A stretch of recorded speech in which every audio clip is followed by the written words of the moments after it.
Everyone, this is Hermes Sinabi, tayo na Park and Echo Garden, and welcome back sa ating YouTube channel. And for today's video, ayun na po, natapos natin yung ating float.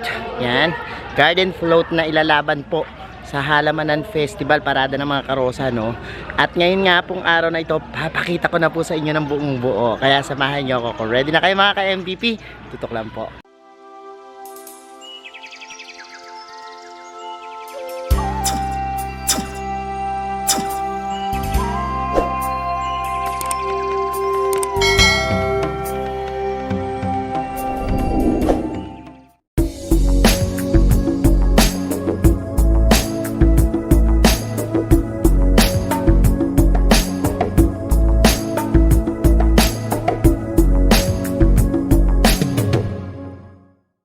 And we're back mga ka-MBB, at ngayon nga po, halos ilang araw ba to? Mga 5 days or 4 days namin tinira itong float na to.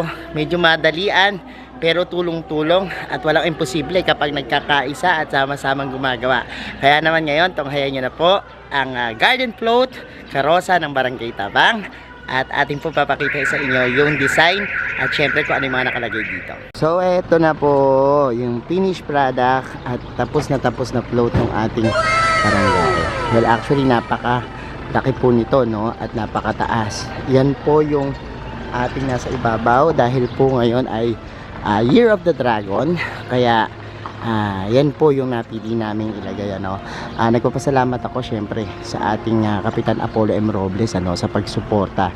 Pero ito rin, thank you din ako sa isa pang kapitan na talagang sa kanya ko po hiningi yung dragon natin, yung luma nilang dragon, para po mapaganda natin at mas mabigyan ng bagong touch, no, yung kanilang dragon.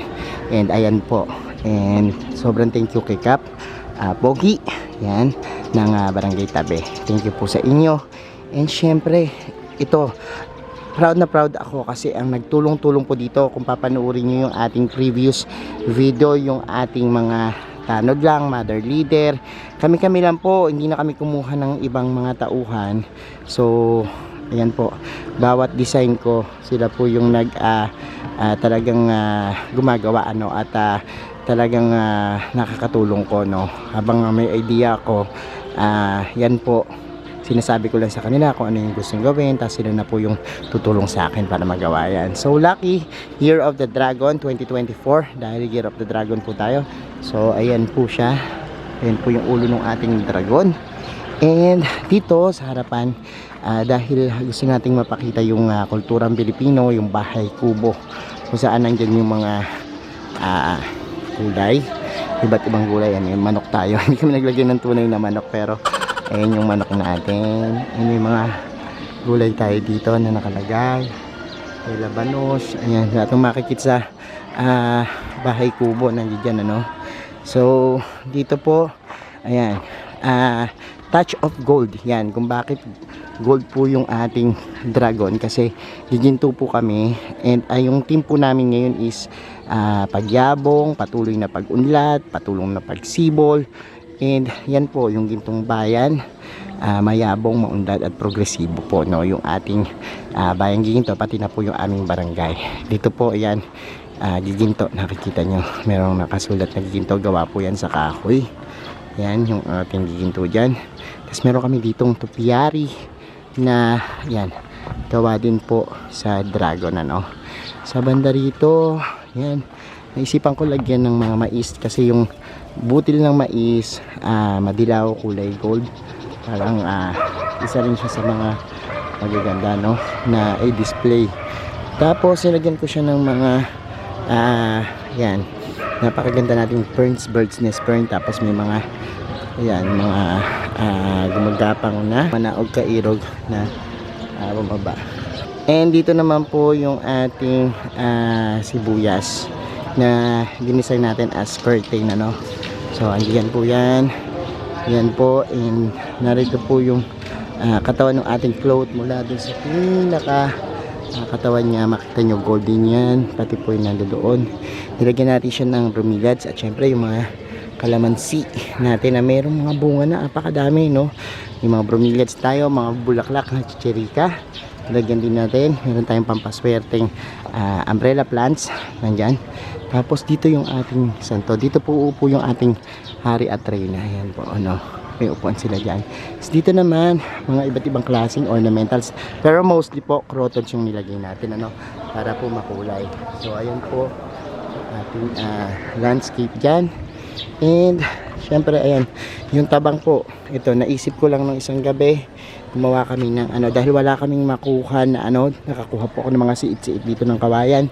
Yun po ang ating ginawang yan, pinaka-design ng lettering, no. So tabang po.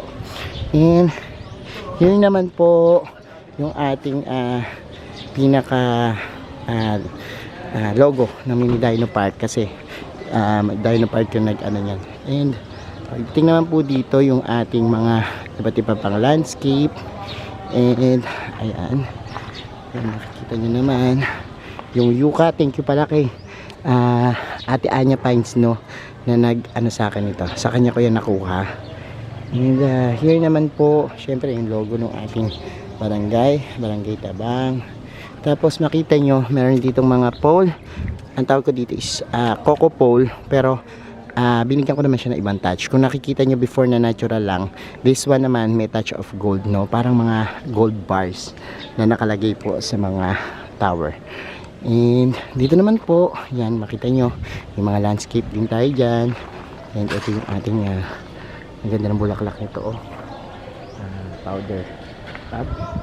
And ayan din po. Tapos itong topiary, gusto ko magpasalamat kay Ate Claire na yan, nagpairam sa atin sa pagdayaw itong ating topiary.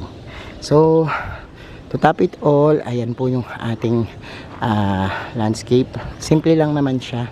And andyan nga, binagit ko na sa inyo yung mga simbolismo ng ating mga naka-design. May mga pampaswerte dyan like ficus, yung yucca, and yung mga San Francisco na makulay para makulay yung buhay.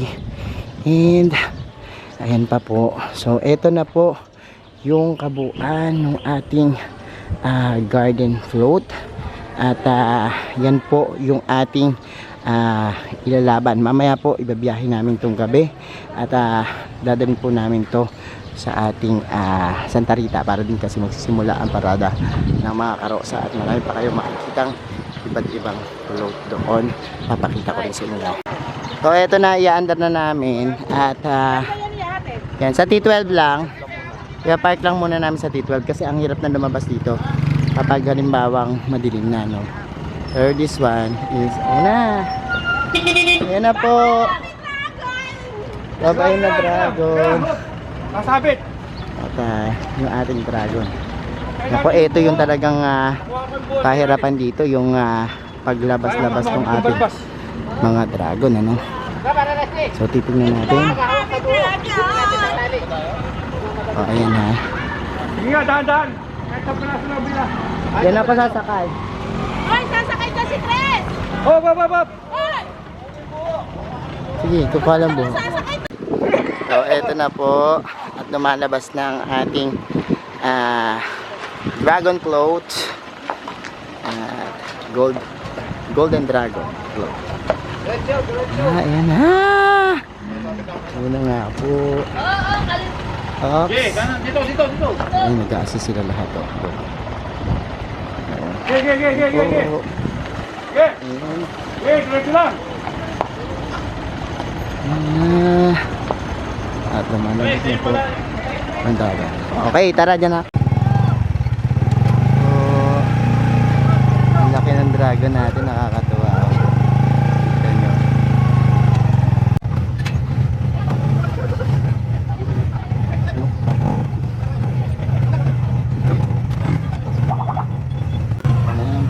At talagang full force po lahat mga kalaban sa pag-assist ng ating float. Kaya sa mga dito, naamis mga tao.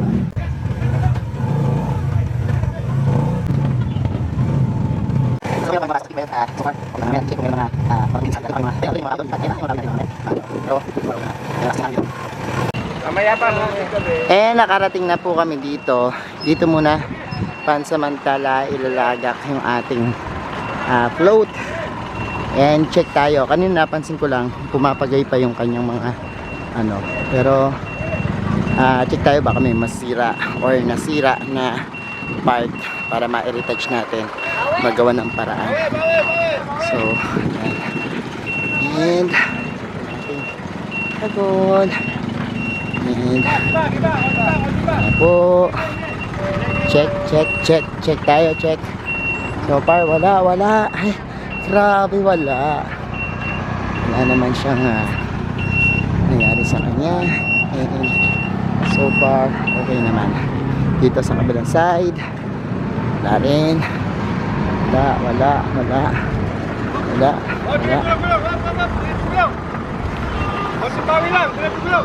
Yan. Ayan na, okay na. Walang damage so far. Check na lang po natin ngayon kung ano ang mga iba pa dito. Isang ikot pa. And ayan, okay na po. So ayan mga ka-MTP, nakita nyo na po yung kabuuan ng ating garden float. And ayan po, nakakatuwa na natapos na natin. Abangan nyo po ito sa Halamanan Festival, or kung mapanood nyo man to, tapos na, at least nakita nyo na po yung ating float ano. At salamat na maraming sa mga sumuporta, sa mga volunteers po na nagtulong-tulong sa paggawa nitong ating float at ating nakatuwang.